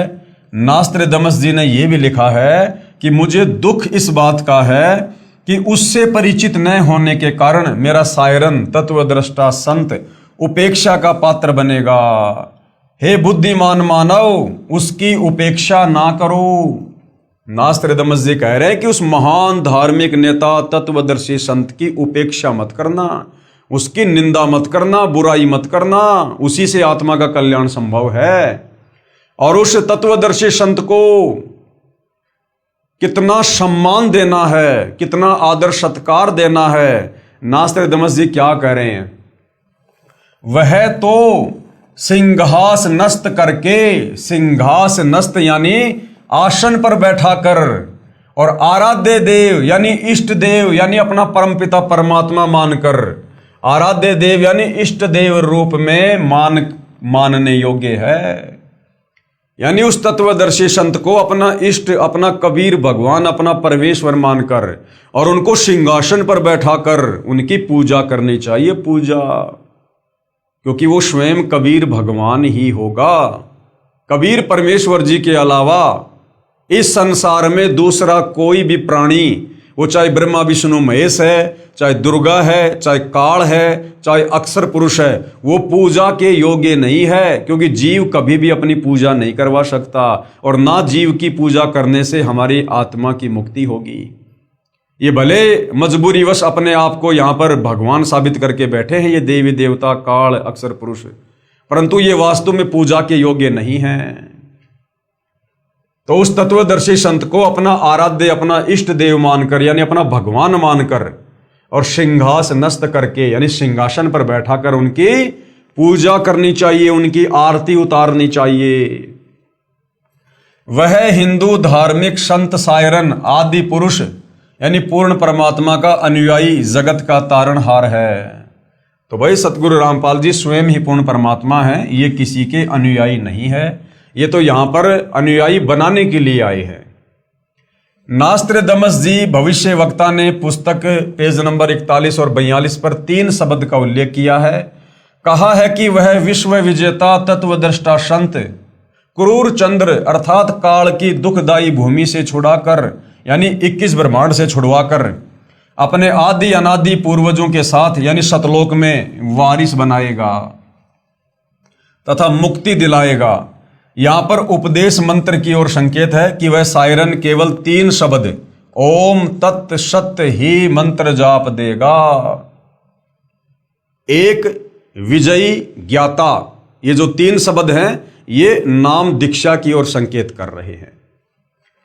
इन 3 शब्दों के साथ मुक्ति का कोई अन्य शब्द ना चिपकाया जाए, यानी ओम तत् सत, इसके अलावा कोई चौथी बार में दीक्षा वगैरह अगर दे रहा है तो नास्त्रदामस जी साफ साफ मना कर रहे हैं कि 3 बार की दीक्षा के अलावा कोई चौथी बार की दीक्षा यदि दे रहा है तो उस तत्वदर्शी संत को वो मान्य नहीं होगा। यही प्रमाण पवित्र ऋग्वेद मंडल 10 सूक्त 90 मंत्र 16 में, सामवेद श्लोक संख्या 822 तथा श्रीमद् भगवद गीता अध्याय 17 श्लोक 23 में है कि पूर्ण संत क्यों कौन होता है? तत्वदर्शी संत। 3 मंत्र ओम तत् सत जिनमें तत् तथा सत सांकेतिक हैं देकर पूर्ण परमात्मा आदि पुरुष की भक्ति करवाकर जीव को काल जाल से मुक्त करवाता है। फिर वह साधक की भक्ति कमाई के बल से वहां चला जाता है जहां आदि सृष्टि के अच्छे प्राणी रहते हैं, यानी सतलोक में हमारे और भाई बंधु जहां पर रह रहे हैं, जहां से ये जीव अपने पूर्वजों को छोड़कर क्रूर चंद्र यानी काल प्रभु के साथ आकर इस दुखदायी लोक में फंसकर कष्ट पर कष्ट उठा रहा है। ये क्रूर चंद्र कौन है? ये काल है। हम इसके चक्कर में क्यों फंसे, कैसे फंसे, इसके लिए हम सृष्टि रचना में भली भांति पढ़ चुके हैं। नास्त्रदामस जी ने यह भी स्पष्ट किया है कि मध्यकाल अर्थात पिछली पीढ़ी हिंदू धर्म का आदर्श जीवन जिएंगे। सायरन यानी तत्वद्रष्टा संत अपने ज्ञान से दैवतीयमान उतंग ऊंचा स्वरूप अर्थात सर्वश्रेष्ठ शास्त्र अनुकूल भक्ति विधान फिर से बिना शर्त उजागर करवाएगा और मानवीय संस्कृति अर्थात मानव धर्म के लक्षण निर्धोक यानी निष्कपट भाव से संवारेगा। मध्या कालात हिंदू धर्माचे व हिंदूच्या आदर्शवत झालेल, यह मराठी भाषा में लिखा है। यह मराठी भाषा में पेज नंबर 42 पर लिखा है कि उपरोक्त भावार्थ है कि पिछली पीढ़ी का उद्धार सायरन करेगा, यानी पिछली पीढ़ी वाले आप और हम भक्तों का जो भक्ति पर लग जाएंगे, आजीवन मर्यादा में रहेंगे, उन भक्तों का उद्धार, उनका मोक्ष वो शायरन करेगा।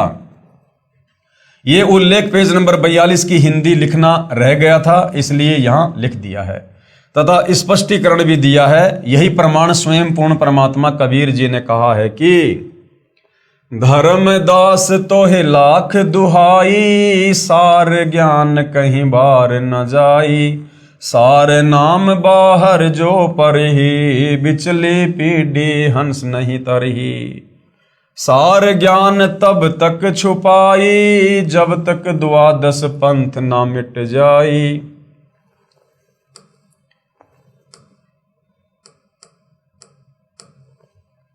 धर्मदास तोहे लाख दुहाई, सार ज्ञान व सार शब्द कहीं बाहर ना जाई, सार नाम बाहर जो पढ़ी, भाई बिचली पीढ़ी हंस नहीं तरही, और सार ज्ञान तब तक छुपाई जब तक द्वादश पंथ ना मिट जाई।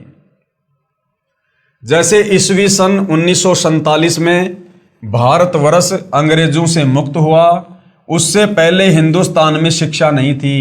यानी सन 1947 में भारत देश के आज़ाद होने से पहले जो शिक्षा थी, जो पढ़ाई लिखाई थी, वो केवल चंद व्यक्तियों तक ही सीमित थी। आम व्यक्ति को नहीं पढ़ने दिया जाता था, आम व्यक्तियों को पढ़ने का अधिकार नहीं था। केवल ये जो धर्मगुरु थे, जो ब्राह्मण समाज था, यही लोग पढ़ा करते थे। लेकिन सन 1951 में सतगुरु रामपाल जी महाराज को परमेश्वर कबीर जी ने पृथ्वी पर भेजा। अब बार बार संकेत करने की आवश्यकता नहीं पड़नी चाहिए, आप सबको पता है कि सतगुरु रामपाल जी स्वयं सतलोक से चलकर आए हैं या इनको किसी ने भेजा है। सन 1951 में सतगुरु रामपाल जी महाराज स्वयं सतलोक से चलकर पृथ्वी पर प्रकट हुए। सन 1947 से पहले कलयुग की प्रथम पीढ़ी जाने तथा 1947 से बिचली पीढ़ी प्रारंभ हुई है।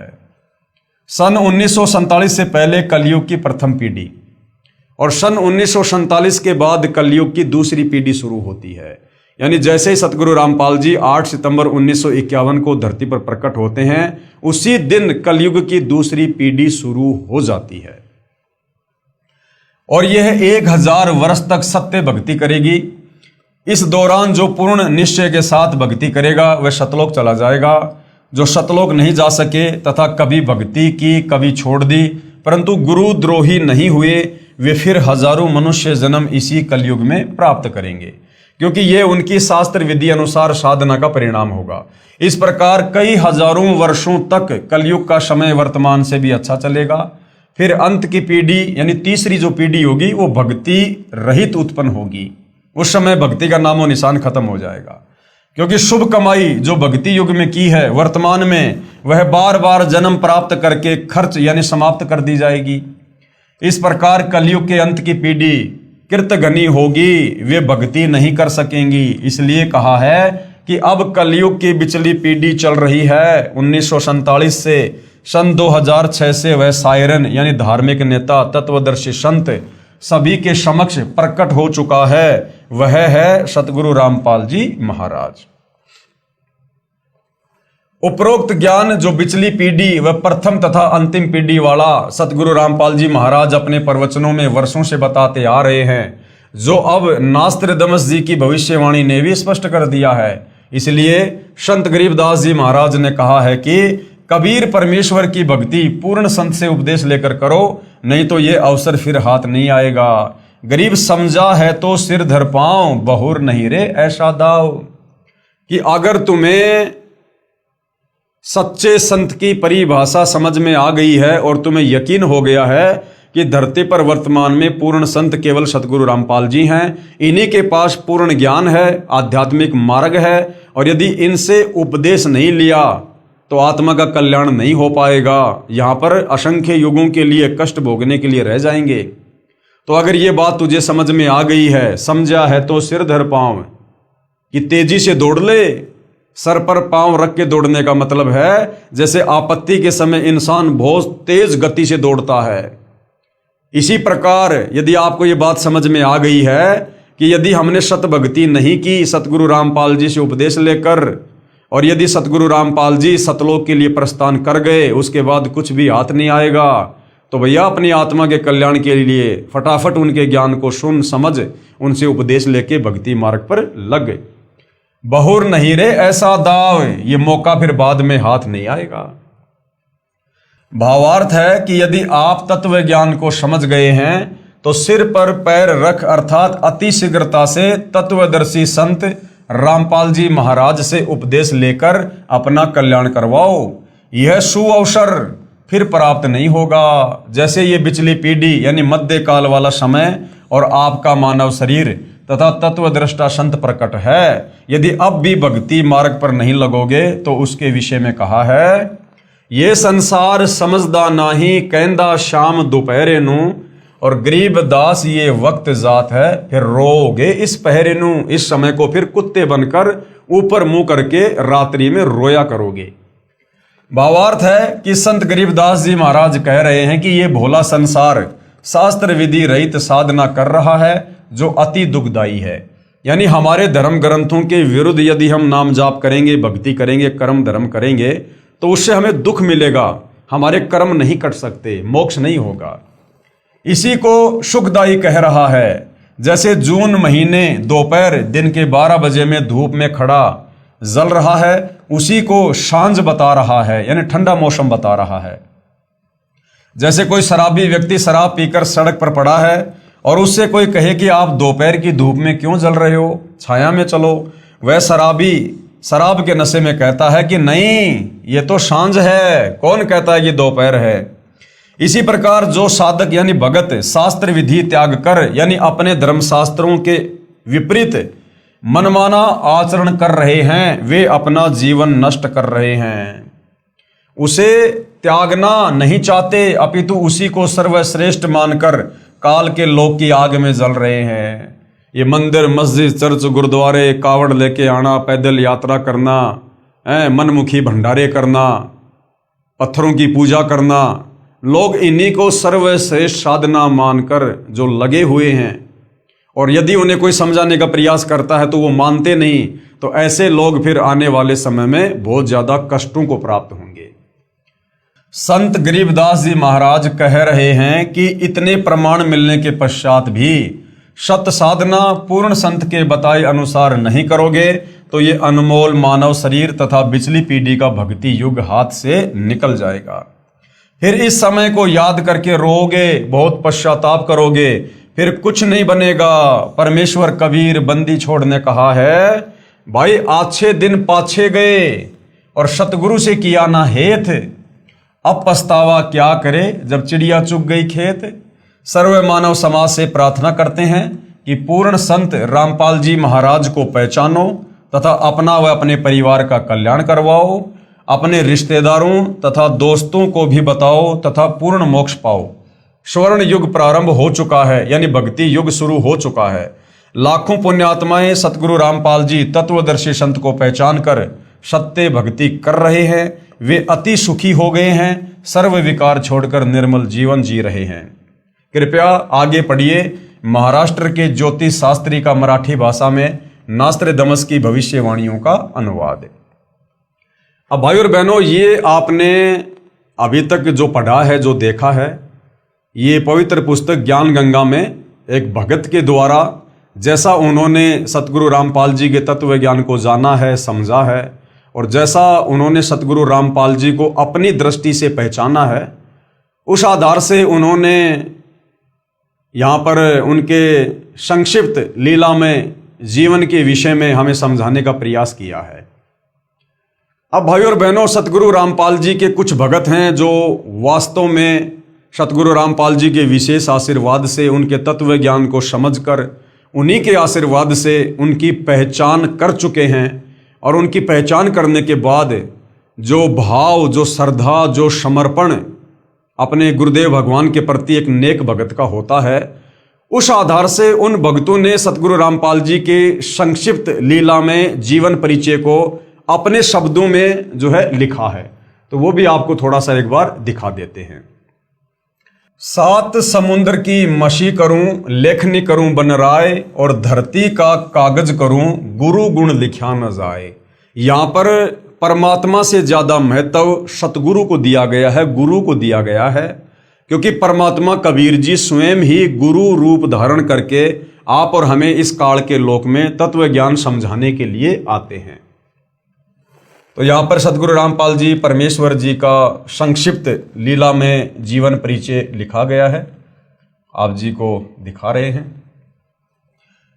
हे अखिल ब्रह्मांडों के रचयिता, यानी सर्व सृष्टि के रचनहार, ऊपर के 4 अजर अविनाशी लोकों के रचयिता, अगम लोक, अलख लोक, शतलोक, अनामी लोक, फिर अक्षर पुरुष के 7 संग ब्रह्मांड, फिर काल के 21 ब्रह्मांड, अर्थात पूरी सृष्टि के रचयिता, हे अखिल ब्रह्मांडों के रचयिता, आप जी का संक्षिप्त लीला में जीवन परिचय लिखने व बताने में 21 ब्रह्मांड में कोई भी प्राणी सक्षम नहीं है। 7 समुद्र की मशी करूं, लेखनी करूं बन राय, और सब धरती का कागज करूं, पर गुरु के गुण लिखे न जाए। आप वह समर्थ पिता हैं जिनके आधे बाल के बराबर भी ये सारी सृष्टि नहीं है। अतः संक्षिप्त जीवन परिचय शब्द के प्रयोग के लिए हम क्षमा प्रार्थी हैं, क्योंकि परमेश्वर आपकी महिमा इतनी अगाध है, इतनी अथाह है, हम उसका अंश मात्र भी वर्णन नहीं कर सकते। वो अंश मात्र वर्णन भी आप अपनी तरफ से विशेष बुद्धि देकर ही करवा सकते हैं, परंतु भाई बहनों को आप जी की अंश मात्र जानकारी देने के लिए इस शब्द का प्रयोग करना मजबूरी वश लेना पड़ रहा है। परमेश्वर आप जी कौन? सतगुरु रामपाल जी की अमर वाणी कहती है कि चारों युग में हम पुकारें, यानी परमात्मा चारों युगों में स्वयं ही संत का रूप धारण करके आते हैं। और कूक कहा हम हेल रे, हमने ऊंची आवाज में बोल बोल के वाणियों द्वारा लोगों को तत्व ज्ञान समझाया। और हीरे मोती माणक बरसे, परमात्मा कहते हैं चारों युगों में हमने तत्व ज्ञान रूपी, मुक्ति रूपी हीरे माणिक लाल बरसाए, अर्थात ये अमृत ज्ञान देना चाहा, परंतु ये जग चुगता ढेल रे, लेकिन काल प्रेरणा से ये संसार केवल डले ढोने में लगा रहा, शास्त्र विरुद्ध साधना को ही करने में लगा रहा। अर्थात काल जाल से अपनी आत्माओं को चेताने व निज घर की जानकारी देने के लिए आप कबीर देव कौन? सत्य पुरुष। कौन सत्य पुरुष? सतगुरु रामपाल जी सतलोक से चलकर चारों युगों में स्वयं ही आते हैं। सतयुग में सत सुकृत ऋषि नाम से, त्रेता में मुनिंदर ऋषि नाम से, द्वापर युग में करुणा में ऋषि नाम से, और कलयुग की प्रथम पीढ़ी में कबीर देव नाम से। उसके लगभग 250 वर्ष बाद गरीबदास जी महाराज जी के नाम से, और अब पिछली पीढ़ी में 8 सितंबर 1951 को गांव धनाना, जिला सोनीपत हरियाणा में अपने विधान अनुसार अतिथि रूप में धरती पर सतगुरु रामपाल दास या संत रामपाल दास नाम से प्रकट हो चुके हैं। यानी इस नाम से प्रकट होकर अपने आप को छुपाकर आप जी वर्तमान में लीला कर रहे हैं। अपने नाम के आगे दास शब्द वह परमात्मा सिर्फ हम आत्माओं को दास की परिभाषा समझाने के लिए लगाते हैं, अन्यथा सतगुरु रामपाल जी को अपने नाम के आगे दास शब्द लगाने की आवश्यकता नहीं है। साहिब से सतगुरु भये, यानी हे कबीर परमेश्वर सतगुरु रामपाल जी, आप साहिब हैं, आप परमात्मा हैं, आप सतलोक में निर्गुण रूप में सर्व सृष्टि का पालन करते हैं। तो आप ही सतलोक से चलकर हे साहिब यहां पर सतगुरु की भूमिका करते हैं। साहिब से सतगुरु भय, और फिर सतगुरु से भय संत, फिर एक अच्छे संत यानी भगत की भूमिका भी अपने भक्तों को एक अच्छा और नेक भगत बनाने के लिए, एक भगत के अंदर क्या अच्छे लक्षण और गुण होने चाहिए ये बात समझाने के लिए फिर आप एक मुंह बोला गुरु बनाकर और एक नेक भगत बनकर अपने भक्तों को भगत के लक्षण बताते हैं। आप ऐसी भूमिका करते हैं। साहिब से सतगुरु भय, सतगुरु से भय संत, धर धर भेख विशाल अंग खेल आदि और अंत। इस प्रकार की लीलाएं करते हुए आप जी हमें अध्यात्म को समझाते हैं। इस अमरवाणी के अनुसार सत्य पुरुष ने यानी सतगुरु रामपाल जी ने 8 सितंबर 1951 के दिन प्रकट होकर फिर 17 फरवरी 1988 तक एक साधारण से किसान परिवार में हमारी चरम दृष्टि को धोखा देते हुए दो अच्छी आत्माओं भगतमती इंद्रो देवी व भगत नंदराम जी को अपने मुंह बोले माता पिता के रूप में इस नश्वर संसार में लीला करने हेतु स्वयं के आने यानी प्रकट होने के लिए निमित्त बनाया। ना सतगुरु जननी जने जाके माना बाप, पिंड ब्रह्मंड से रहित ना माती नू ताप। सतगुरु जब इस पृथ्वी पर प्रकट होते हैं तो किसी माँ के गर्भ से जन्म लेकर जेर में लिपटकर गंदगी में लिपटकर बाहर नहीं आते। जीव माँ के गर्भ में 9 महीने नरक कुंड भोगता है, यातना भोगता है अपने कर्म दंडों के तहत। कबीर परमात्मा किसी माँ के गर्भ में नरक नहीं भोगते। तो ये परमात्मा केवल इस प्रकार की सांसारिक दिखावे में लीला करते हैं, एक मुंह बोला पिता एक मुंह बोली माता बनाते हैं और इस प्रकार से परमेश्वर धरती पर प्रकट होकर हमारी चरम दृष्टि को धोखा देते हुए फिर आगे चलकर सतगुरु की भूमिका करते हैं, हम तक ये ज्ञान पहुंचाते हैं। 17 फरवरी 1988 को ठीक उसी तरह कबीर सागर में लिपिबद्ध अपनी वाणी के अनुसार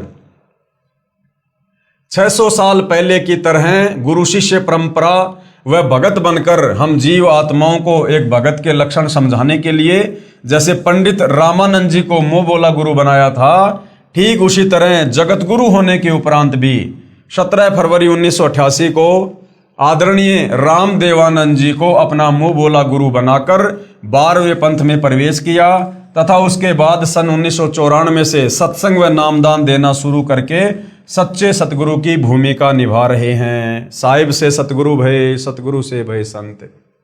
आप स्वयं कबीर देव हैं। कौन? सतगुरु रामपाल जी, क्योंकि महिमा उनकी हो रही है। संक्षिप्त लीला में जीवन परिचय सतगुरु रामपाल जी का बताया जा रहा है, तो बार बार उनका नाम नहीं लिया जाता, समझदार को संकेत ही काफी होता है। आप यानी सतगुरु रामपाल जी स्वयं कबीर देव हैं और मर्यादा में रहकर भक्ति करने वाली अनेक आत्माओं को आपने जीवन दान व आध्यात्मिक सुख देने के साथ साथ शास्त्र अनुसार भक्ति देकर मोक्ष का मार्ग भी दिखा दिया। सन 1994 से आज तक आप जी ने परमार्थ के लिए निस्वार्थ भाव से जो संघर्ष करके दिखाया है, यह आपकी दयालुता, साधुता व समर्थता का प्रमाण है। यानी 2006 में क्रोथा कांड हुआ, 2014 में बरवाला कांड हुआ और सर्व सृष्टि के रचयिता जिनके आधे बाल के ऊपर पूरी सृष्टि को ठहराया जा सकता है, वो कबीर परमात्मा कभी 21 महीने की जेल काट रहा है, कभी 11 साल की जेल काट रहा है और किसी को कोई दोष नहीं देता, किसी के ऊपर कोई मुकदमा, कोई FIR नहीं करवाता और कहता कि सब मेरे तो बच्चे हैं, मैं किसके ऊपर FIR करवाऊं। तो ऐसा भाइयों और बहनों परमार्थ के लिए निस्वार्थ भाव से परमात्मा ही कर सकते हैं, जीव के वश की बात नहीं है। तो इस प्रकार की जो लीलाएं हैं ये आप जी की दयालुता, साधुता और समर्थता का प्रमाण है। साधुता यानी संत ना छोड़े संतता, चाहे कोटिक मिले असंत। वेदों में लिखित अपनी महिमा व गुणों को सत्य साबित करने की वह परमात्मा कमल के विकसित फूल पर शिशु रूप में प्रकट होकर कुंवारी गाय के दूध से अपनी परवरिश करवाता है। वेदों में लिखा है कि वो कबीर परमात्मा चारों युगों में एक एक जीवन इस प्रकार का जीता है कि वो सतलोक से चलकर शिशु रूप में धरती पर किसी तालाब पर विकसित कमल के फूल पर प्रकट होता है। उसके बाद कोई निसंतान दंपत्ति उसे उठाकर घर ले जाते हैं और फिर परमेश्वर कंवारी गाय के दूध से उन आत्माओं को निमित्त बनाकर अपनी लीला में परवरिश करवाता है। तो ये जो भूमिका है, इस प्रकार की जो लीला है भाइयों और बहनों, ये केवल कबीर परमेश्वर जी के ऊपर ही फिट बैठती है। अन्य किसी देव, महादेव, ब्रह्मा, विष्णु, महेश ने इस प्रकार की लीला नहीं की, किसी राम कृष्ण जी ने इस प्रकार की लीला नहीं की। कबीर परमात्मा ही चारों युगों में किसी सरोवर पर शिशु रूप में प्रकट होते हैं और उसके बाद बाल्यकाल में कंवारी गाय के दूध से उनकी परवरिश होती है, जो वेदों में लिखी है। तो केवल अपनी महिमा को जगत के सामने सत्य साबित करने के लिए, प्रकट करने के लिए कि वेदों में जो इस प्रकार की लीला लिखी है वो किस भगवान के ऊपर खरी उतरती है, उसको सत्य साबित करने के लिए, आप और हमें विश्वास दिलाने के लिए, अपनी पहचान करवाने के लिए चारों युगों में परमात्मा वेदों में लिखी इस प्रकार की महिमा के अनुसार 4 युगों में एक एक जीवन जीता है। वह परमात्मा मुर्दे को जीवन देकर 100 वर्ष की उम्र प्रदान कर सकता है। कौन? सतगुरु रामपाल जी। और लाखों को किया है। निर्धन को धन देकर सुखी कर सकता है, लाखों को करोड़ों को किया है। कोढ़ी व रोगी को स्वस्थ करके नया जीवन दे सकता है। वह बांझ को पुत्र तथा अंधे को आंख दे सकता है। आप और हमने इसी पवित्र पुस्तक ज्ञान गंगा में बहुत सारे भाई बहनों के इंटरव्यू देखे हैं जो किस प्रकार से पारिवारिक कष्टों से, शारीरिक कष्टों से, तीन ताप के कष्टों से किस प्रकार से दुखी थे, मरणासन हालत में थे, ना जिया जा रहा था ना मरा जा रहा था, हर कहीं धक्के खा चुके थे, मेडिकल में, गुरुओं के पास में कोई लाभ नहीं। और जैसे सतगुरु रामपाल जी की शरण में आए, उनके असाध्य रोग शत भक्ति के चलते कुछ ही दिनों में छू मंत्र हो जाते हैं। आदि आदि वेदों में वर्णित महिमा को यथार्थ रूप देने के लिए चारों युगों में मात्र एक एक जीवन किसी तालाब में विकसित कमल के फूल पर शिशु रूप में प्रकट होने की लीला करते हैं। अन्यथा आप जी, कौन? परमेश्वर सतगुरु रामपाल जी भगवान को किसी तालाब या कमल के फूल या शिशु रूप में प्रकट होने की कोई आवश्यकता नहीं होती है। आप जी जब चाहें, यानी आप सतगुरु रामपाल जी भगवान इतने समर्थ हैं, आप जी जब चाहें, जहां चाहे, जिस रूप व अवस्था यानी उम्र में प्रकट होना चाहें हो सकते हैं। जैसे नानक जी को बेई नदी पर व धर्मदास जी को मथुरा में जिंदा महात्मा के रूप में प्रकट होकर ज्ञान समझाया। सन 1392 में प्रकट होकर तैमूर लंग को 7 पीढ़ी के राज्य का आशीर्वाद दिया। जबकि कबीर परमात्मा कलयुग की प्रथम पीढ़ी में आज से 650 साल पहले सन 1398 में कमल के फूल पर शिशु रूप में प्रकट हुए थे। लेकिन उससे 6 साल पहले कबीर परमात्मा आए 1398 में, और 1398 से पहले 1392 में कबीर परमात्मा सतलोक से चलकर तैमूर लंग को मिले और तैमूर लंग की एक रोटी खाकर 7 पीढ़ी का राज्य दिया। तो ये कबीर परमात्मा कमल के फूल पर शिशु रूप में केवल वेदों में लिखी अपनी महिमा को सत्य साबित करने के लिए प्रत्येक युग में एक एक जीवन जीते हैं। अन्यथा इनको आवश्यकता नहीं है। ये तो जब चाहें, जैसे चाहें, जिस रूप में, जहां चाहें, कभी भी प्रकट हो सकते हैं। कितनी बार ये प्रकट हो सकते हैं? लगभग 300 वर्ष पहले आदरणीय गरीबदास जी महाराज जी के रूप में प्रकट होकर सतग्रंथ साहिब की रचना की तथा छुडानी गांव में गंगा जी को प्रकट करने तक की अद्भुत लीला की। लगभग 60-65 वर्ष तक छुडानी से निर्वाण होने के बाद 35 वर्ष तक उसी रूप में सहारनपुर उत्तर प्रदेश में अपने प्रिय भगत भूमड़दास सैनी के बाग में रहने की लीला की। और आज साक्षात अपने वास्तविक सतलोकीय स्वरूप में सतगुरु रामपाल जी के नाम से 8 सितंबर 1951 से हम सब के समक्ष प्रकट हैं। हे जगतनाथ, आपकी लीला अद्भुत है। जगतनाथ कौन? सतगुरु रामपाल जी। हे जगत के नाथ, आपकी लीला अद्भुत है। हे अविगत परमेश्वर, अविगत यानी जिसकी गति को जानने समझने में कोई सक्षम नहीं। हे अविगत परमेश्वर, आप जी की गति को कौन जान सकता है? हे देवों के देव महादेव, आप जी स्वयं अपनी कृपा व आशीर्वाद से अपने समर्थता व गति का अंश मात्र आभास करवा कर दया करते हैं। यानी आप स्वयं ही अपने विषय में अंश मात्र जानकारी जीव की बुद्धि ओपन करके देते हैं, समझाते हैं। हे दयालु परमेश्वर, अपनी भोली व ना समझ साध संगत पर, साध संगत यानी जो उनकी संगत में उनके भगत हैं, उनके बच्चे हैं। हे दयालु परमेश्वर, अपनी भोली व ना समझ साध संगत पर अपनी प्रेम दृष्टि, आशीर्वाद व कृपया बनाए रखना। हमारी आप जी से दंडवत प्रार्थना है कि हमारे अंदर भक्ति की कसक व चाहत सदा बनी रहे। तो भाई और बहनों, जिन पुण्यात्माओं ने अपने पूज्य गुरुदेव भगवान परमेश्वर रामपाल जी को जैसा भी उनके द्वारा बख्शीश सद्बुद्धि आधार से जाना है, पहचाना है, उन्होंने उनकी महिमा में ये 4 शब्द लिखे हैं। हे प्रभु, यानी हे प्रभु सतगुरु रामपाल जी, इतनी दृढ़ता भी देना चाहे ब्रह्मा विष्णु महेश या काल या दुर्गा भी हमें आपकी सत भक्ति से विचलित करना चाहे तो भी हम डगमग ना हों। मन चाहता है इस तुच्छ जिव्या से ऐसे ही आपकी महिमा का बखान करते रहें, लेकिन आप अंतर्यामी की महिमा का बखान करने में हम जीव पूर्णतया सक्षम नहीं हैं। तो भाइयों और बहनों, परमेश्वर रामपाल जी के आशीर्वाद से और इस पवित्र पुस्तक ज्ञान गंगा में उनके संक्षिप्त लीला में जीवन परिचय को आप और हमने पढ़ा, सुना, समझा। इस पूर्ण ब्रह्म परमेश्वर कबीर देव सारी सृष्टि के मालिक की महिमा को सुनने से या समझाने से, बताने से आप और हमारे ढेरों पुण्य बनते हैं। आप और हम इतने ढेर सारे भक्ति धन के भागी बनते हैं। कबीर परमात्मा अपनी वाणी में कहते हैं कि हरि सेवा युग चार है, गुरु सेवा पल एक, तासु पटंतर ना तुले, संतन किया विवेक। और सत्संग की आदि घड़ी तप के वर्ष हजार, तो भी बराबर ना तुले, सतगुरु कहें विचार, यानी संतन किया विचार। तो भाइयों और बहनों, ये कबीर परमेश्वर सतगुरु रामपाल जी, इनकी महिमा का बखान करना, इनकी महिमा करना, ये सत्संग के अंतर्गत ही आती है। सुनने वाले के भी पुण्य बनते हैं और सुनाने वाले के भी पुण्य बनते हैं।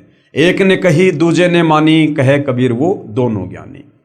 तो भाइयों और बहनों, सतगुरु रामपाल जी परमेश्वर जी के विषय में इतनी सारी महिमा, इतने सारे प्रमाण, ये आपको सिर्फ और सिर्फ इसलिए बताए जा रहे हैं ताकि आप जी को विश्वास हो सके और आप जी इस मनुष्य जन्म को उनसे उपदेश प्राप्त करके उनके द्वारा बताई गई भक्ति को आजीवन मर्यादा में रहकर सफल करके अपनी आत्मा का कल्याण करवा सकें। अन्यथा भाइयों और बहनों, हमें तो उनके आशीर्वाद से उनकी महिमा के विषय में जितना ज्ञान हो पाया है वो हो ही चुका है और हम तो उनसे उपदेश लेकर अपनी आत्मा के कल्याण में आगे बढ़ ही रहे हैं। लेकिन हमारा फर्ज बनता है आप संसार के अन्य भक्ति मार्ग से भटके हुए भाई बहनों को परमेश्वर के विषय में और सत भक्ति मार्ग के विषय में जानकारी देना। अब आगे इस जानकारी को लेना ना लेना, भक्ति मार्ग पे लगना ना लगना, ये भाई और बहनों आपके अपने भाग और संस्कार के ऊपर निर्भर करेगा। सकल पदार्थ है जगमाही, कर्महीन नर पावत नाही। यदि आपके भाग फूटे पड़े हैं, आपके कर्म माड़े हैं, तो भाई और बहनों, आंखों के सामने परमेश्वर होते हुए भी आप उनको नहीं पहचान पाओगे और परमेश्वर की दयालुता का फायदा उनसे उपदेश लेकर नहीं उठा पाओगे। और यदि आप परमेश्वर की अच्छी आत्मा है, आपके संस्कार अच्छे हैं, तो कहते हैं ज्ञान का और घाम का चमका सा होता है। आप तुरंत समझ जाओगे और तुरंत अपनी आत्मा के कल्याण की कोशिश में नाम उपदेश लेकर लग जाओगे। तो भाई और बहनों, हम इसी प्रकार से परमेश्वर जी की महिमा आप जियों तक पहुंचाते रहेंगे और आज के इस पवित्र पुस्तक ज्ञान गंगा पर बन रहे वीडियो में केवल इतना ही। कल फिर परमेश्वर की महिमा में हाजिर होंगे। तब तक पूज्य गुरुदेव भगवान हम सबको आज्ञा दे, आशीर्वाद दे, सद्बुद्धि दे। बंदी छोड़ सतगुरु रामपाल जी परमेश्वर जी की जय हो।